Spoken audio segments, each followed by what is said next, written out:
Terima kasih atas waktu dan kesempatan yang diberikan kepada saya. Pada kesempatan ini saya hendak menyampaikan tulisan dari Bruno Polet dan kawan-kawan terkait current status of automotive fuel cell for sustainable transport. Automotive Proton Exchange Membrane Fuel Cells atau selanjutnya akan disebut PEMFC akhirnya mencapai kesiapan teknologi di mana beberapa perusahaan otomotif besar secara komersial menyewa dan menjual kendaraan listrik fuel cell, termasuk Toyota, Honda, dan Hyundai. Saat ini mereka mengklaim kecepatan dan akselerasi kendaraan waktu pengisian bahan bakar, jarak tempuh, dan daya tahan yang dapat menyaingi mesin pembakaran internal konvensional dan dalam banyak kasus mengungguli kendaraan listrik baterai. Tantangan yang masih ada untuk PEMFC adalah kinerja pada kerapatan arus tinggi, daya tahan, dan biaya. Hal ini diharapkan dapat diselesaikan selama dekade mendatang, sementara infrastruktur hidrogennya perlu tersedia secara luas. Di sini kami membahas secara singkat status PEMFC otomotif, kesalahpahaman tentang hambatan yang diciptakan oleh penggunaan platinum, dan hambatan yang tersisa agar teknologi dapat diterima dan diimplementasikan secara luas. Latar belakang, setelah 2 dekade penelitian intensif yang menelan biaya miliaran dolar, komersialisasi fuel cell electric vehicle atau FCEV telah dimulai dengan beberapa pembuat mobil meluncurkan model di Amerika, Asia, dan Eropa. Nanti kita lihat di tabel 1.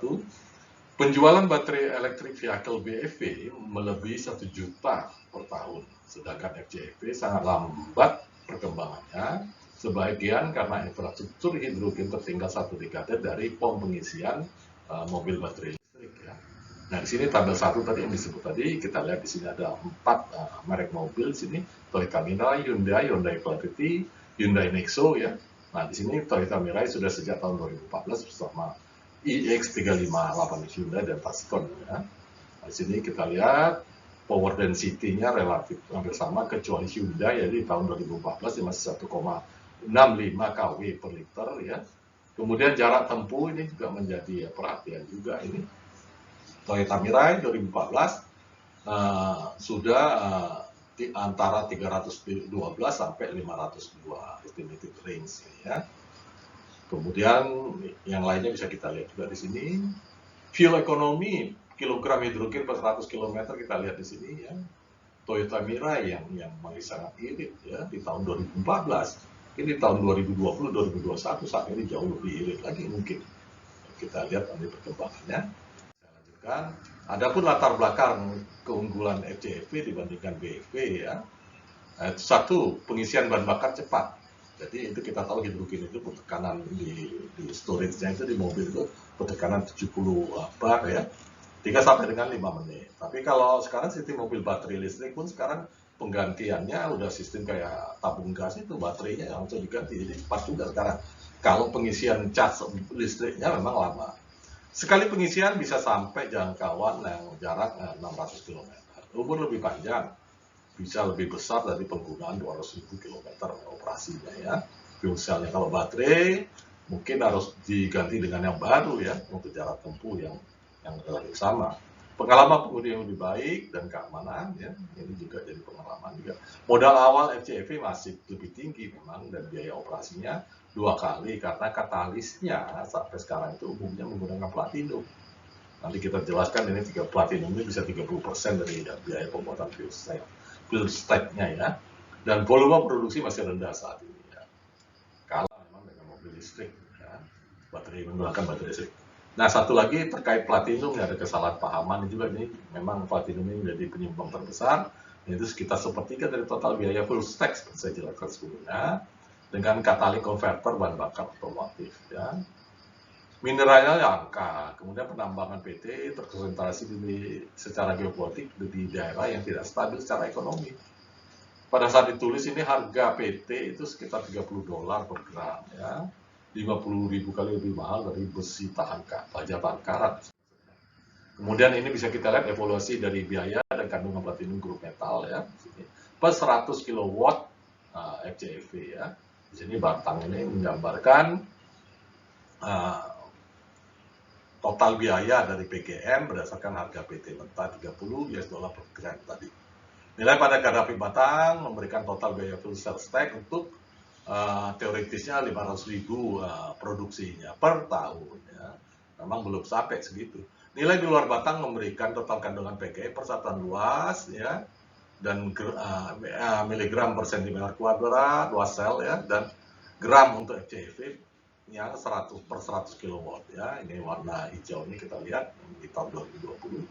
Jadi kita lihat sistem power density-nya sudah 650 watt per liter hidrogen dan sebagainya ya. Kita lihat di sini. Kemudian status dari FCEV sekarang berbeda dengan peluncuran mobil yang tenaga listrik ya, baterai tenaga listrik. Ini relatif sudah ekstensif ya dilakukan. FCEV disewakan dijual dalam jumlah kecil masih ya, dan dalam area terbatas. Tentu ini sudah ada infrastruktur pengisian hidrogennya. Satu dekade sejak Honda secara publik meluncurkan fuel cell-nya, varian fuel cell masih hanya tersedia di Jepang dan California. Khusus di Amerika itu hanya di negara bagian California yang relatif fasilitasnya sudah lumayan. Toyota Mirai dan Hyundai iX35 semakin luas juga tersedia, meskipun hanya di 15 negara yang memiliki stasiun pengisian bahan bakar saat ini.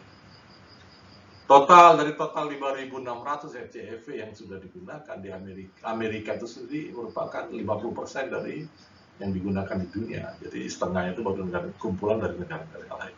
Pada tahun 2030 Amerika mentargetkan 1 juta FCEV untuk di California saja. Sementara Cina 1 juta, 0,8 di Korea, Jepang ya 800.000 dan 600.000 di Korea Selatan. Target Jepang pada tahun 2025 200.000 FCEV. Biayanya dengan target biaya $6.000 lebih dari standar hibrid. Ya, mobil hibrid ini kita tahu antara baterai dan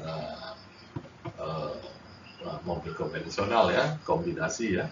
Versus premium dia $27.000 lebih mahal.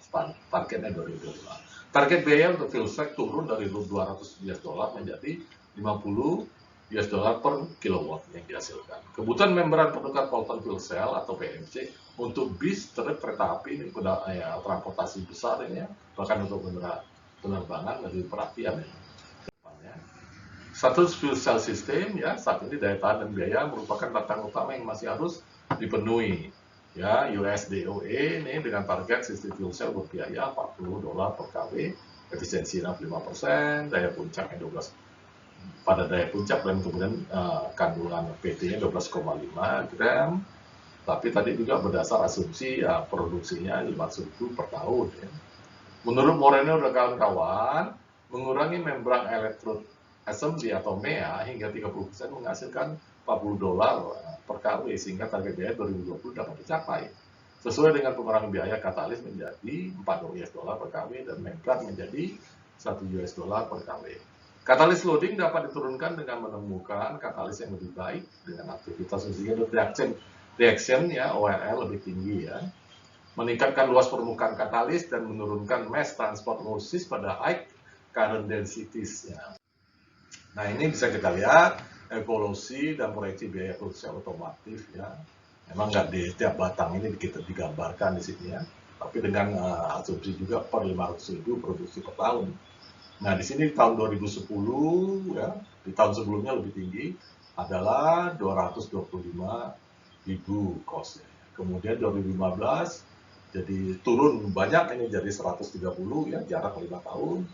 Kemudian berjarak 5 tahun berikutnya 80 dari 130, kemudian turun sampai ya prediksi di tahun 2025 itu 77, dan di tahun 2040 70 dan 60 harganya ya, dalam ribuan dolar.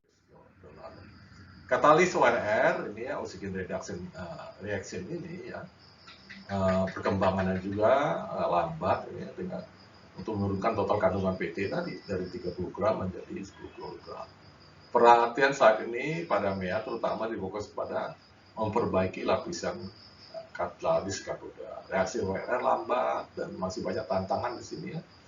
Sebagai tantangan kedua, aktivitas elektrokatalis dapat ditingkatkan melalui peningkatan luas permukaan dan sebagainya ya, sehingga aktivitas massa yang lebih baik ya, kemudian aktivitas intrinsik yang lebih tinggi. Kemudian katalis ORR ya, peningkatan luas permukaan yang ini tadi sudah disebut ya, ditulis kembali. Saya lanjut ke yang poin 2. Pekerjaan tambahan harus dilakukan untuk modifikasi katalis ini untuk digunakan dalam PEMFC.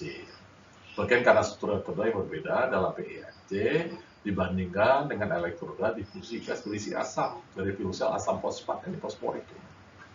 Nah, kita tahu asam fosfat itu, tapi dia per unitnya itu bisa persatuan 200 kW sampai 1 mega ini berbesar. Cuma dia ukurannya jauh lebih besar untuk daya yang sama. Kemudian PTFE telah dihilangkan ya. Mesin katalis yang terdiri dari katalis C dan katalis per C dan ionomer. MEA telah banyak dilaporkan dengan katalis eksotis strukturnya menunjukkan 10 kali aktivitas nanopartikel PT per C. Ya. Ini banyak juga perkembangan. Jadi artinya di sini tantangan karena bagaimana menggunakan katalis lain karena tidak menggunakan platinum dalam hal ini ya. Struktur elektroda katoda katalis paduan PT dengan aktivitas yang semakin tinggi, beban PT juga berkurang, menghasilkan lapisan katalis dan MEA yang lebih tipis dan lemah tapi lemah secara mekanis. Misalnya PTE, CO per C dan sebagainya ya. Ini banyak, ini masih tantangan terkait dengan katalis ini tadi ya, mencari alternatif katalis lain yang tidak menggunakan platinum dalam hal ini.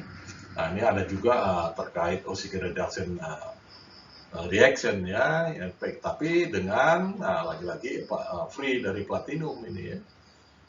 Penelitian masih terus berlanjut ya, masih terus berlanjut perkembangan, tapi memang yakin bahwa di ini banyak perkembangan yang akan terjadi terkait ini, memang tantangan khusus ya.